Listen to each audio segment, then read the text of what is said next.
মনে করেন এখানে একটা বিল্ডিং আছে, এটা একটা পতিতালয়, নাউজুবিল্লাহ। এরকম অনেকগুলো পতিতা মেয়ে একটা জায়গায় থাকে, মানুষ ওখানে গিয়ে রাত কাটায়, এটা বলে পতিতালয়। এখানে কেউ ম্যানেজার, এখানে কেউ আগিয়ে দেয় দালাল, এখানে কেউ দরজা দাঁড়িয়ে থাকে সিকিউরিটি গার্ড, এখানে কেউ মনে করেন রেজিস্টার নেয় লিখে। বুঝতে পারছেন? বুঝতে পারছেন? এরকম একটা সিস্টেম চলছে মনে করেন এখানে, আল্লাহ না করুক এখানে একটা কিছু আছে। তো এখন এই প্রতিষ্ঠানে যে ব্যক্তি লিখে, এই পতিতালয়ে যে ব্যক্তি পতিতাদের লিস্ট করে, কি করে? ওই ব্যক্তি দাওয়াত করলে আপনি দাওয়াত খাবেন কিনা বলেন, আমাকে বলেন। ওই ব্যক্তি আপনাকে খাওয়ার দাওয়াত করেছে, আপনি খাবেন কিনা?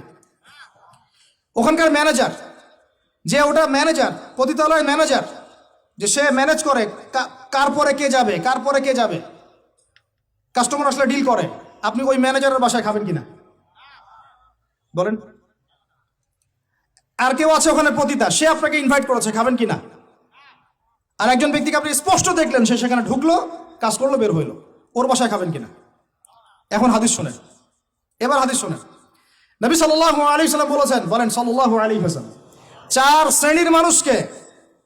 শ্রেণীর মানুষকে আমি সমানভাবে অভিশাপ করে গেলাম। আমার সাথে বলেন তো কি বললাম? আরো জোরে বলেন। চার শ্রেণীর মানুষকে আমি সমানভাবে অভিশাপ করে গেলাম। এক, যে ব্যক্তি সুদ খায়, যে ব্যক্তি, দুই, যে ব্যক্তি সুদ দেয়, তিন, যে ব্যক্তি সাক্ষী থাকে, চার, যে ব্যক্তি লিখে রাখে। আর নবীজি বলেছেন, এক দিরহাম সুদ যে খায় সে যেন 36 বার জেনা করলো। এখন বলেন, আপনি সারা জীবন পড়াশোনা করে যে জবটার পিছনে ছুটছেন, আপনার জবটা এর মধ্যে পড়ে কিনা? আমি কি বুঝাইতে পারলাম?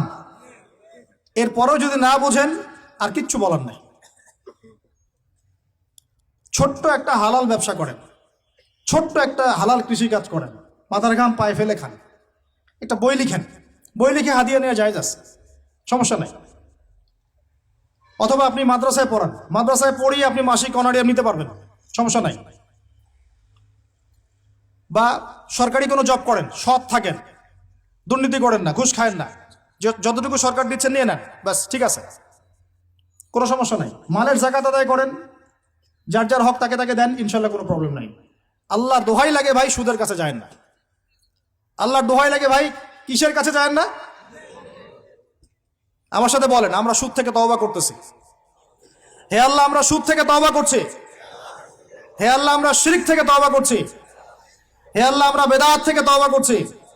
আমরা হারাম খাওয়া থেকে তওবা করছি, জেনা থেকে তওবা করছি, আমরা ব্যভিচার থেকে তওবা করছি, বেনামাজি থেকে তওবা করছি, যাকাত না দেওয়া থেকে তওবা করছি, সমস্ত কবিরা গুনাহ থেকে তওবা করছি। অটল থাকতে পারবেন তো ইনশাল্লাহ? যদি ওয়াজ এক কান দিয়ে ঢুকে আর এক কানে বের করে দেন, আমার এখানে আসাও মূল্যহীন, আপনার এখানে আসাও মূল্যহীন। এই আয়োজনের কোনো মূল্য থাকবে না। বরং কালকে আমাদের মাঠে এই মাটিটা যেখানে বসে আছি আমরা এখন, এই আমার চেয়ারের নিচের মাটি, আপনার বসার স্থানের নিচের মাটি আল্লাহর কাছে অভিযোগ পেশ করবে। এইখানে এই আলোচনা হয়েছিল, তারপরেও তারা সংশোধিত হয় নাই। আর আমার জন্য আরো বড় বিপদ, দোয়া করবেন যেন আমি এই বিপদ থেকে নিজেকে রক্ষা করতে পারি। যা বলেছি তার উপরে নিজেকে আমল করতে হবে। আল্লাহ পাক আমাকে তৌফিক দান করুন, আপনাদের সবাইকে তৌফিক দান করুন। মুসলিম পরিবারে জন্ম নিয়ে ভাই ইসলামের মর্মটা বোঝার চেষ্টা করি, আল্লাহ পাক তৌফিক দান করুন।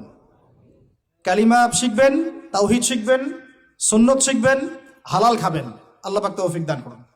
যুবক ভাইরা চরিত্র হেফাজত করার চেষ্টা করি, যুবক ভাইরা চরিত্র হেফাজত করার চেষ্টা করি। হালাল রিজিকের পিছনে ছুটি, হালাল রিজিক হয়ে গেলেই বুক ফুলিয়ে বিয়ে করে ফেলবেন। এবার হাসতে পারেন, অনেক ধমক দিছি। হালাল রিজিক হয়ে গেলেই একটা বয়স সীমা দেয়া আছে, আচ্ছা ঠিক আছে মানলাম, রাষ্ট্রে থাকেন, কিছু বিষয় মানতে হবে, না হলে আপনার গন্তব্য হবে ওই 14 শিখের পিছনে। অতএব 14 শিখের পিছনে যাওয়ার চাইতে আচ্ছা মেনে নিলাম 18-21 না 18-23, আমি জানি না কত, 18-21, আচ্ছা ঠিক আছে সমস্যা নাই, নেন, মানেন, তাও মানেন। হালাল রিজিক হয়ে গেছে, বয়স হয়ে গেছে, মেয়ের পিছনে না ঘুরে বুক ফুলিয়ে বিয়ে করে ফেলবেন। বিয়ের আগে পরিবারে বুঝাবেন, বুঝাতে বুঝাতে যদি কাজ না হয় তারপর বিদ্রোহ হবে ইনশাআল্লাহ। আর মনে রাখবেন, প্রত্যেক বিদ্রোহের পরেই সফলতা আসে। ঠিক আছে?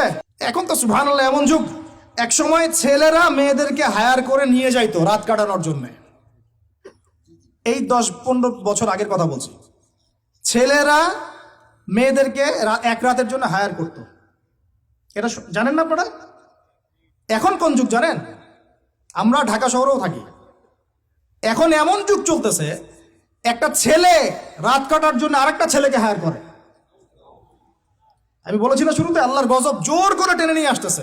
মাঝে মাঝে একটু নড়তেছে না ভূমিকম্প, এগুলো কিচ্ছু না, একটা বড় কিছু হবে। আল্লাহ মাফ করুক আমাদেরকে, আমার মন বলে একটা বড় কিছু হবে। যা শুরু করছি আমরা আল্লাহর সাথে আমরা যা দ্রোহিতা শুরু করেছি, ব্যক্তি জীবন থেকে শুরু করে রাজনীতি পর্যন্ত, আল্লাহর গজব জোর করে টেনে নিয়ে আসতেছে। আমার এখানে শিক্ষা প্রতিষ্ঠান গড়ে তোলা কোনো উদ্দেশ্য না। আমার উদ্দেশ্য হচ্ছে আপনাদের মধ্যে আকীদা আমলের পরিবর্তন আসুক, বুঝ আসুক, ওয়ার্ল্ড অ্যাফেয়ার্স সম্পর্কে বুঝেন, ব্যক্তি জীবন বোঝেন, সুন্নত বোঝেন, তাওহীদ বোঝেন, শিরক বোঝেন, হালাল হারাম বোঝেন, ওয়ার্ল্ড অ্যাফেয়ার্স বোঝেন, অর্থনীতি বোঝেন, সামনে কি হতে পারে এই বিষয়ে সচেতন থাকেন, সেইভাবে জীবনটাকে ঢেলে সাজান। এটা উদ্দেশ্য। আলিফ বা তা পড়ানোর উদ্দেশ্য না আপনাদেরকে। এটা বাসায়ও পড়তে পারবেন যে কোনো হুজুরের কাছে। শিক্ষা নিয়ে আমি কিছু কথা বলে শেষ করে দেব, তার আগে আমি বুঝানোর চেষ্টা করতেছি। আল্লাহর কসম, আমরা লা ইলাহা ইল্লাল্লাহ কালিমার মর্মই বুঝি নাই। কোন কালিমা পড়ে মুসলিম হয়েছি আমরা?